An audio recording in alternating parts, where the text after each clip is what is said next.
Salut à vous, petites et grosses tentacules. Ben voilà, une petite vidéo sur les diablotins et à quel point ce sont des grosses nuisances totalement sous-estimées. Quand on discute voilà, avec des joueurs de DD et que tu parles diablotin, ils sont pas là. Oh mon Dieu, nous avons fui. Non, ça laisse pas se souvenir le diablotin. Alors que ça devrait, s'il était correctement utilisé, rapport à ses blocs stats et rapport au fait que bah, c'est quand même de la belle petite saleté d'engeance. Dans diablotin, il y a diable, hein, voilà. Donc déjà, le plus grand intérêt du diablotin, c'est que c'est pas un sac à XP. Ça peut être un vrai personnage, c'est intelligent, ça a des motivations, c'est de la petite fouinerie, ça peut complètement te balancer son boss contre des échanges d'infos ou de services. Donc dans un donjon, c'est pas tout le temps ton ennemi. Alors que potentiellement, c'est vraiment un des monstres de facteur de puissance 1, 200 points d'XP qui est les plus redoutables pour des joueurs. Il est vraiment mortel. On va voir trois applications, des cas concrets dans lesquels le diablotin est une machine à tuer des joueurs. À chaque fois, c'est des petites combos, voilà, où ça va jouer sur le diablotin. Alors déjà, le diablotin lui-même, bon déplacement, possibilité de vol, possibilité d'invisibilité, toute petite taille qui permet de recouvrir en fait à la règle souvent oubliée des couvertures et des abris. Donc plus 5 à la CA pour un diablotin qui est facile à gratter voilà, en termes de chaque déplacement. Sa invisibilité, pareil, ça a les règles sur l'invisibilité souvent mal utilisées. C'est pas tu tapes au pif et t'as un malus de -2 une créature invisible. Hein. C'est quand t'as une vague idée de la localisation et que tu trompes pas d'une créature invisible et que tu l'attaques, ton jet d'attaque est désavantagé. Sinon, tu rates automatiquement. Ce qui se comprend très bien avec les quadrillages. Hein. Tu vises une gaz où il y a rien, bah voilà, c'est bien. T'as fait une critique dans le rien. Bravo, bienvenue. Donc ouais, là-dessus, le diablotin est une petite saleté, même si effectivement, à chaque fois, attaquer rompt l'invisibilité. Donc un diablotin, généralement, il viendrait invisible au contact, et c'est au début de son prochain tour qu'il attaque avec son petit dard, qui est déjà une belle saleté en soi, et qui s'enfuit à tire d'aile. Voilà, surtout s'il fait, s'il s'enfuit pas bêtement comme ça, mais qu'il s'enfuit comme ça, y a plus que les sorts ou les arcs. Et en plus, c'est résistant, hein, c'est quand même bien résistant à la magie, ces petites saletés. Donc voilà, le diablotin, déjà de base, rien qu'en lui-même, il a un petit gameplay rigolo. Mais là où il devient une vraie nuisance, c'est dès que tu le mets en combo avec d'autres petites bestioles, et surtout des bestioles faibles. On va travailler quoi? On va travailler en fait 3 points qui sont cruciaux en plus de ce qu'on a déjà énoncé. Immunité poison, immunité feu, et bien sûr, vision dans les ténèbres magiques. Alors là déjà, le combo facile, pour des groupes, on prend 4 groupes, un groupe de 4 joueurs, 4 aventuriers niveau 1, donc le palier d'XP pour une rencontre mortelle, ça sera 400, difficile entre 300 et 400, un diablotin, 200 XP, plus un draw de base, 50 XP, tout le monde, tu fais plus 1, 5, le multiplicateur du fait qu'il y ait 2 monstres, c'est 1, 5, donc t'es en dessous du palier des 400, et t'as déjà une sacrée petite nuisance, puisque le draw ne servira qu'à une chose, jeter le sort ténèbres. Voilà. Et à partir de là, le diablotin est avantagé et fait tout ce qu'il veut sans jouer de son invisibilité. Des joueurs de niveau 1, voilà. Il faut un perso qui ait de la vision aveugle, tout simplement parce que Ténèbres ne peut pas être contré par lumière, hein, c'est lumière du jour, sort niveau 3. Donc du coup, absolument pas accessible à vos joueurs. Vos joueurs se retrouvent donc désavantagés à chacun de leurs jets d'attaque.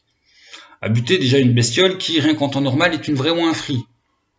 Et le draw, il fait rien d'autre que rester caché dans son coin à maintenir son sort. Bon, après, il y a des possibilités pour des joueurs un peu courageux. Déjà, faut shooter le draw. Et puis pour trouver le draw, c'est simple, faut courir dans le noir jusqu'à rentrer dans le draw. Donc là, et puis c'est pareil. Tu peux détecter le diablotin s'il a le mauvais goût de te faire une attaque. Quand tu passes à portée, tu sais qu'il est là, il t'a attaqué.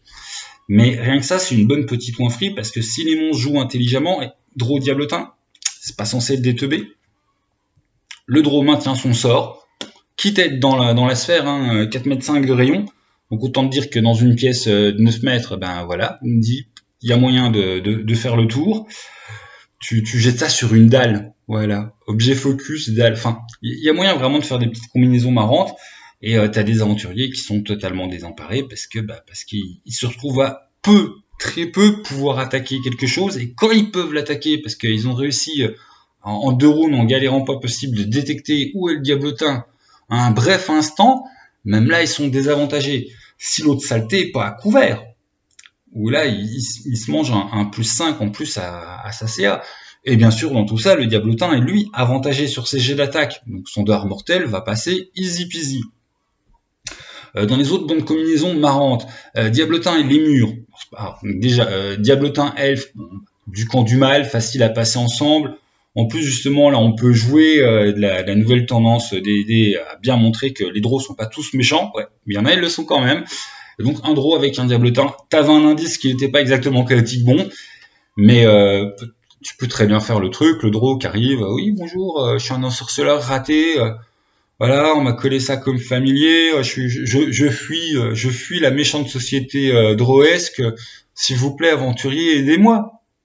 Voir, il parle même pas du diablotin, je suis juste un draw qui fuit, hein. Le diablotin, il est invisible, toi qui fais pas le débile, il se fait pas. Enfin, il y a moyen en plus de le faire vraiment en roleplay, aussi bien que ce soit par le draw que par le diablotin qui incite à la magouille. Enfin, la combinaison diablotin draw, très rigolote et mécaniquement très mortelle. Ensuite, les petites combinaisons bien mortelles aussi. On va utiliser aussi il y a un petit paragraphe pour le MJ où ça dit bien les combats rigolos, c'est les combats où l'environnement amène quelque chose de plus. Pas forcément que du piège, enfin, pas forcément que les pièges qui apportent de plus. Combattre une combinaison lémur diablotin dans un endroit qui est soit sensible au feu, du type dessus de volcan, soit dans une zone où ne serait-ce que fumée nocive de volcan, c'est-à-dire l'empoisonné et le feu, devient excessivement mortel. Tout simplement parce que tes ennemis, eux, ne le craignent pas. Donc sans même rentrer, on en reparlera un jour, de la combinaison d'attaque de lutte pour précipiter un aventurier dans un élément qui lui est très défavorable, hop, la lave, boum, t'es mort. Ça marche mieux avec les serpents de feu ou les méphites, bon, on en reparlera un jour. Mais bon, voilà, les règles de lutte, c'est aussi pour les monstres. Hein. Et dans les règles de lutte, en fait, il y a un truc pour déplacer l'adversaire que tu as réussi à agripper. Et quand tu déplaces ton adversaire dans des trucs qui le tuent instantanément ou qui lui amènent des gros problèmes, et des règles pour les combats solo, c'est pas du tout à l'avantage de ceux qui n'ont pas la nage. Puis alors, les arachrois qui sont capables de t'emmener quelqu'un en vol, les hippogriffes. Voilà, 3 mètres de chute, un des 6 dans la gueule. Enfin, je digresse. Donc, deuxième exemple, l'exemple absolument simple, lémur diablotin. Si en plus, ça c'est genre de monstres, normalement tu les trouves dans les donjons de petits mages méchants, hein, parce que invocation diabolique. S'il a les moyens de mettre ça comme bestiole à son service, il est pas débile. Normalement, hein, il y a un piège, il y a un piège gazeux poison où il y a un sort de ténèbres sur la zone, parce que ça rend ces bestioles nettement plus efficaces. Et la dernière petite combinaison assez rigolote, un petit peu combinaison perverse, c'est il y a des champignons. Alors, leur nom exact, parce que je les zappe tout le temps, leur nom, hein, la con, c'est champ. Voilà, les spores gazeuses. Donc les spores gazeuses, ça ressemble à du tir à l'œil, ça flotte, c'est offensif, c'est une vitesse de vol ridicule de 3, un score de plus 0 en attaque, donc en fait il faut juste te laisser taper, parce que le problème c'est que quand tu les tapes, ils ont une CA ridicule de 5, c'est dur de les rater, un point de vie, ils sont durs à pas tuer, malheureusement ils explosent, jet de constitution de 15, donc plutôt violent hein, pour du niveau 1, c'est de la bestiole à 100 XP, facteur de puissance 1,5, 3d de 6 de dégâts, plus il est empoisonné, plus une maladie potentiellement très très mortelle.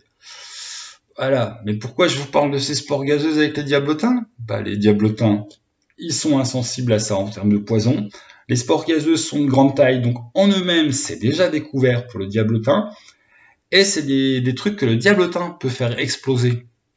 Voilà, le truc du diablotin à ce niveau-là, ça sera déjà de faire péter tous les spores gazeuses qui sont autour des aventuriers pour après les achever quand ils sont en mode empoisonné. Et que lui, en plus, il a toujours sa fufu d'invisibilité. Enfin, c'est vraiment... il a une pelle d'avantage, les aventuriers ont une pelle de désavantage. Il faut reconnaître que les spores, généralement, c'est utilisé dans le truc... il y a un couloir qu'il faut franchir. Zut, on va être obligé d'y aller. Sinon, les aventuriers se font avoir qu'une fois. Quoi. Oh, un tir... Oh, bah non. C'est strictement des bestioles au sens bestiole / piège, comme les 3 champignons de base donnés dans le manuel des monstres. À savoir que oui, les aventuriers, faut qu'ils passent au milieu en essayant justement de pas se faire trop toucher et surtout en ne répondant pas aux attaques.